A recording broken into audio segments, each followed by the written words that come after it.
ছোটকালে আমার এক শিক্ষক বলেছিল, ব্লাড স্পিক্স, রক্ত কথা বলে। ছোট ছিলাম, বুঝতে পারি নাই রক্ত আবার কিভাবে কথা বলে। আমি তো কথা বলি মুখ দিয়ে, আমি তো কথা বলি জিহ্বা দিয়ে, রক্ত কিভাবে কথা বলে? রক্ত কথা বলার প্রমাণ পেলাম। আমি যদি আজ থেকে 941 বছর আগে যাই, তাহলে আমরা দেখতে পাই বিশ্ব মানবতা যখন বলুণ্ঠিত ছিল, মানুষ যখন অধিকার হারা ছিল, সেই অধিকার হারা মানুষকে অধিকার দেওয়ার জন্য আল্লাহ পাক এক মহামানবকে দুনিয়াতে প্রেরণ করেছিলেন।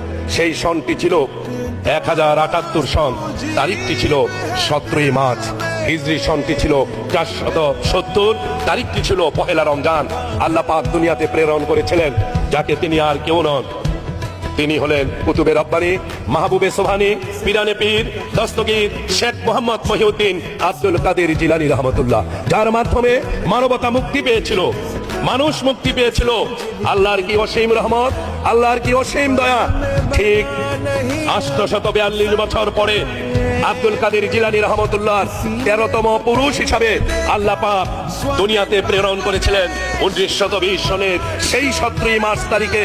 আর কাউকে নন, তিনি হলেন জাতির পিতা বঙ্গবন্ধু শেখ মুজিব।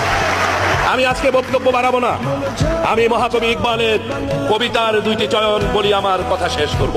মহাকবি ইকবাল বলেছিলেন, হাকিকাত মিট নেহি সাকতি মানওয়াটু কি উসুল সে, অর্থাৎ হলো সত্যকে, বাস্তবকে কোনোদিন মিথ্যা দিয়ে, অসত্য দিয়ে ধ্বংস করা যায় না।